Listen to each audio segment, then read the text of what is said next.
Welcome to V3 news లక్ష్యం సమాజహితం నేను కీర్తి ముందుగా హెడ్లైన్స్ పెద్దపల్లి జిల్లా మంతని అసెంబ్లీ నియోజకవర్గంలో ప్రజాపాలన గ్రామ సభ కార్యక్రమం ప్రజలకు రాష్ట్ర ముఖ్యమంత్రి పంపిన సందేశాన్ని చదివి వినిపించిన ఎంపీడీఓ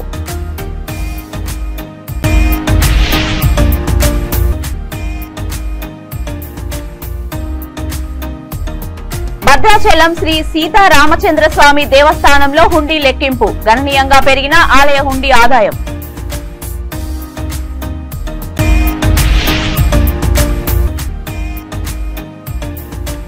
భద్రాద్రి రామయ్య సన్నిధిలో రాపత్తు ఉత్సవాలు దసరా మండపం వద్ద స్వామివారికి ప్రత్యేక పూజలు నిర్వహణ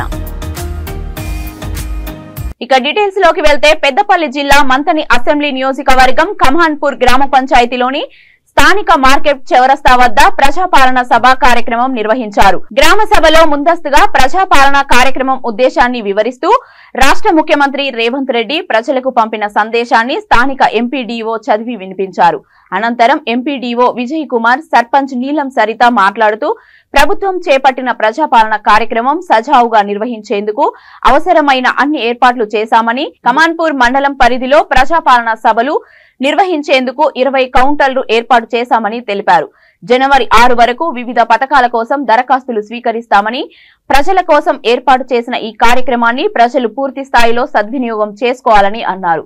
ఈ కార్యక్రమంలో గ్రామ సర్పంచ్ నీలం సరిత, శ్రీనివాస్, ఖానాపూర్ మండల తహసీల్దార్ మోహన్ రెడ్డి, వివిధ గ్రామ కార్యదర్శి, సంబంధిత అధికారులు తదితరులు పాల్గొన్నారు.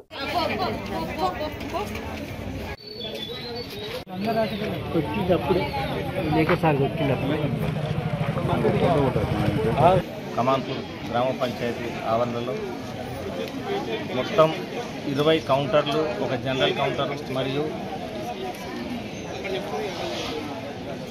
స్పెషల్ కౌంటర్లు కూడా ఏర్పాటు చేయడం జరిగింది. ఈ మొత్తం 40 మందిని సిబ్బందిని కౌంటర్లలో ఆల్రెడీ గత 2 రోజుల క్రితమే వాళ్ళకు ఆర్డర్స్ ఇవ్వడం జరిగింది. ఈ ప్రజాపాలన కార్యక్రమాల్లో మొత్తం 5 అంశాలకు సంబంధించి మహాలక్ష్మి, రైతు భరోసా, గృహజ్యోతి, ఇందిరమ్మ ఇండ్లు మరియు చేయుత పథకానికి దరఖాస్తులు చేసుకోమని చెప్పడం జరిగింది. ఆల్రెడీ ఇప్పటి వరకు దాదాపు 800 దరఖాస్తులు, ఈ 10 గంటల వరకు 800 దరఖాస్తులు రావడం జరిగింది. అలాగే మేము 1 o'clock వరకు, అంటే 1 గంట వరకు ఈ దరఖాస్తులు మేము స్వీకరిస్తాం ఈరోజు. అట్లాగే పెంచికల్పేట గ్రామంలో కూడా మరొక గ్రామ సభ ఏర్పాటు చేయడం జరిగింది. అక్కడ దాదాపు 500 కుటుంబాలు ఉన్నాయి.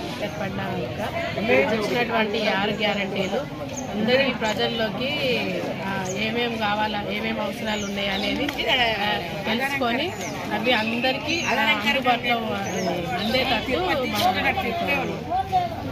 ప్రజాపాలన చేస్తుంది. కాబట్టి ఫామ్స్ 2500 ఫామ్స్ రావడం జరిగింది. ఇంటికి తిరిగి మా గ్రామ పంచాయతీ సిబ్బందితోటి ఇంటికి తిరిగి ఫామ్స్ అన్నీ ఏమేమి అవసరాలు ఉన్నాయో అన్నీ ఫిలప్ చేసి నింపించడం మేము దగ్గరుండి నింపించినాం.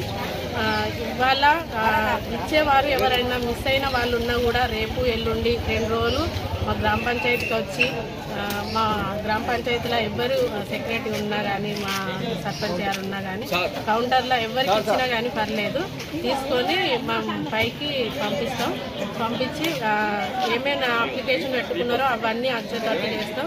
కాబట్టి ఈ అవకాశాన్ని గ్రామ ప్రజలందరూ వినియోగించుకోవాలని కోరుకుంటున్నాం. భద్రాచలం శ్రీ సీతారామచంద్ర స్వామి దేవస్థానంలో హుండీ లెక్కింపు కార్యక్రమం నిర్వహించారు.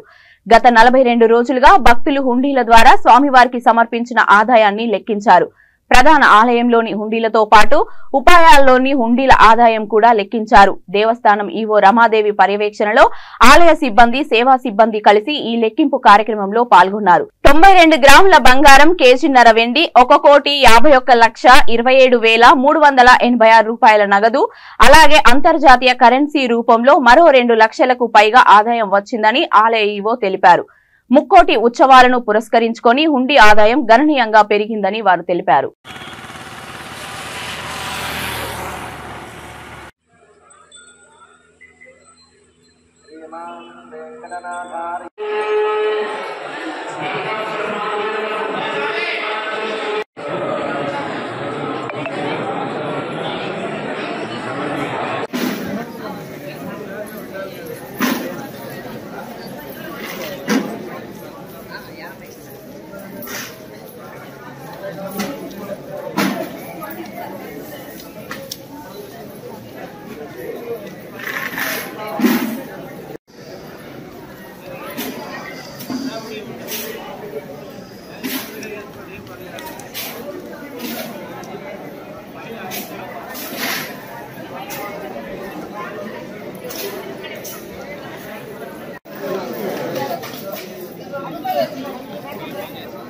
వికారాబాద్ జిల్లా పరిగి మండల పరిధిలోని సైదుపల్లి గ్రామంలో ప్రజాపాలన దరఖాస్తుల స్వీకరణ కార్యక్రమంలో మండల కాంగ్రెస్ పార్టీ అధ్యక్షులు పరశురాం రెడ్డి పాల్గొన్నారు. ఈ సందర్భంగా ఆయన మాట్లాడుతూ గ్రామంలోని ప్రతి ఒక్కరూ ప్రజాపాలనలో దరఖాస్తులు చేసుకోవాలని తెలిపారు. అన్ని వర్గాల సంక్షేమానికి కాంగ్రెస్ ప్రభుత్వం కృషి చేస్తుందని, ఎన్నికల సమయంలో కాంగ్రెస్ పార్టీ చెప్పిన గ్యారంటీ పథకాలను అమలు చేయడం జరుగుతుందన్నారు. ఈ కార్యక్రమంలో తహసీల్దార్ ఆనందరావు, ఎంపీటీసీ సరళ రవీందర్ రెడ్డి, సీనియర్ నాయకులు మహమూద్, సాయి, ప్రవీణ్ రెడ్డి తదితరులు పాల్గొన్నారు.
భద్రాద్రి కొత్తగూడెం జిల్లా భద్రాద్రి శ్రీ సీతారామచంద్ర స్వామి దేవస్థానంలో రాపత్తు ఉత్సవాలు ఘనంగా నిర్వహించారు.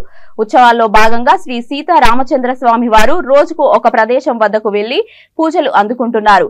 బుధవారం సాయంత్రం స్వామివారు దసరా మండపం వద్దకు వెళ్లి పూజలు అందుకున్నారు.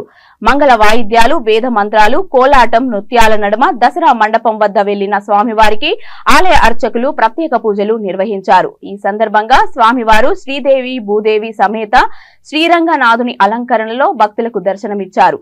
ఈ కార్యక్రమంలో భక్తులు అధిక సంఖ్యలో పాల్గొని స్వామివారి తీర్థ ప్రసాదాలు స్వీకరించారు. రాపత్తు ఉత్సవాన్ని డాక్టర్ ఎస్ఎల్ కాంతారావు కుటుంబ సభ్యుల ఆధ్వర్యంలో నిర్వహించారు.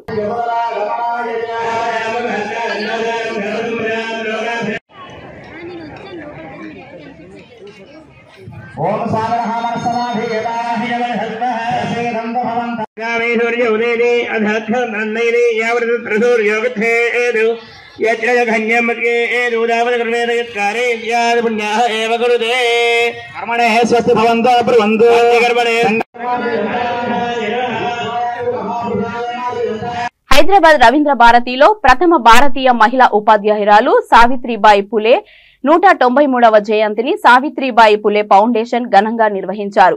ఈ సందర్భంగా బీసీ సంఘాల నాయకులు మాట్లాడుతూ సావిత్రిబాయి జయంతి సందర్భంగా ప్రతి ఏటా జనవరి 3న జాతీయ ఉపాధ్యాయ దినోత్సవం నిర్వహించాలని కోరారు. సమాజంలో అసమానతల మీద అలుపెరుగని పోరాటం చేసి మహిళా విద్యాభివృద్ధి, మహిళల హక్కుల కోసం నిరంతరం కృషి చేసిన తొలితరం మహిళా ఉద్యమకారిణి సావిత్రిబాయి పులే అని కొనియాడారు. అలాగే బీసీలకు రాజ్యాధికారం దక్కాలంటే దేశవ్యాప్తంగా కులగణన చేపట్టాలని, దీనికి కేంద్ర రాష్ట్ర ప్రభుత్వాలు కృషి చేయాలని కోరారు. ఈ కార్యక్రమంలో పలువురు బీసీ సంఘాల సభ్యులు, మహిళా నాయకులు తదితరులు పాల్గొన్నారు.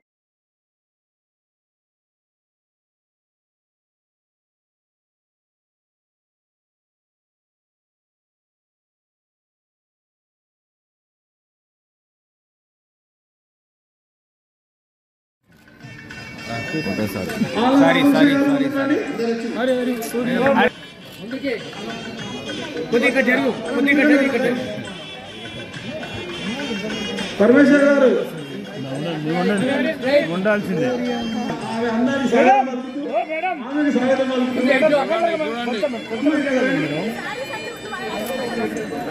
దైవదీశం కనబడతలేదు మేడం. మేడం ఆల రామకృష్ణ నువ్వు నేను ముందరకు ముందుకు రావాలి.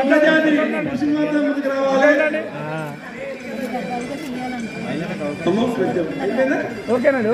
నెక్స్ట్ మీరు అయితే దండం పెట్టుకొని ఆనే ఉంటారు, వేరే వాళ్ళకి ఛాన్స్ లేదు. ఇక మరి ఎంత పోతుందమ్మా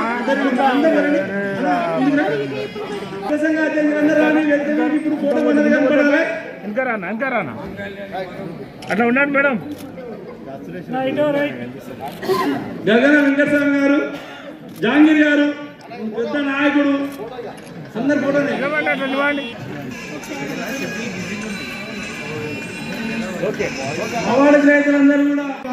బ్రాహ్మణ స్త్రీలు కూడా చదువుకు దూరంగా ఉన్న రోజుల్లో 200 సంవత్సరాల క్రితం భారతదేశంకి మహామనిషి బీసీ కులాల్లో పుట్టిన మహాత్మా జ్యోతిరావు పూలే భార్యగా ఆయన దగ్గరే విద్యను అభ్యసించి మరి స్త్రీలోకానికి ఆదర్శంగా స్త్రీలందరూ చదువుకోవాలని అనేక కార్యక్రమాలు అనేక రచనలు చేసి స్త్రీలకు ఎంతో స్ఫూర్తినిచ్చిన సావిత్రిబాయి పూలే గారి దినోత్సవం ఇవాళ జరుపుకోవడం చాలా ఆనందంగా ఉంది.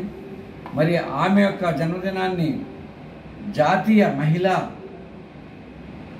ఉపాధ్యాయ దినంగా ప్రకటించాలని ప్రభుత్వం తరపునే ఈ కార్యక్రమాలన్నీ చేసి భారతదేశంలో దాదాపు సగభాగం ఉన్న మహిళలందరికీ స్ఫూర్తిదాయకంగా చేయాలని ఆశిస్తున్నాను. అలాగే ఇటీవల మన ప్రభుత్వం భారతదేశంలో రాహుల్ గాంధీ గారు కులగణన చేయాలి, జనాభా లెక్కల్లో చేసి మరి ఎస్టీ అందరికీ కూడా తగిన ప్రాతినిధ్యం కల్పించాలని ప్రతి సభలోని చెప్తున్నారు. అలాగే మేనిఫెస్టోలో కూడా పెట్టించి చేశారు. కాబట్టి భారతదేశం జనాభా లెక్కలు ఇమీడియట్గా ముందు ఆదర్శంగా బీహార్ చేసినట్టే మన తెలంగాణలో కూడా కులగణన చేసి ఇక్కడ కూడా మరి జనాభా ఆ లెక్కల ప్రకారం దామాషా ప్రకారం వారందరికీ కూడా రిజర్వేషన్స్ విద్యారంగంలో, ఉద్యోగ రంగాల్లో, అన్ని ఉపాధి రంగాల్లో అన్నింటిలో కూడా ప్రాధాన్యత ఇస్తారని ఈ సందర్భంగా నేను ప్రభుత్వాన్ని డిమాండ్ చేస్తున్నాను. బులెటిన్ ముగించే ముందు హెడ్లైన్స్ మరొకసారి.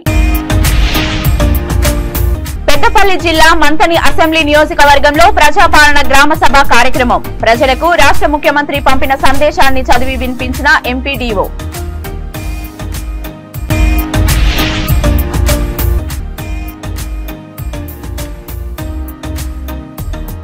భద్రాచలం శ్రీ సీతారామచంద్ర స్వామి దేవస్థానంలో హుండీ లెక్కింపు. గణనీయంగా పెరిగిన ఆలయ హుండీ ఆదాయం.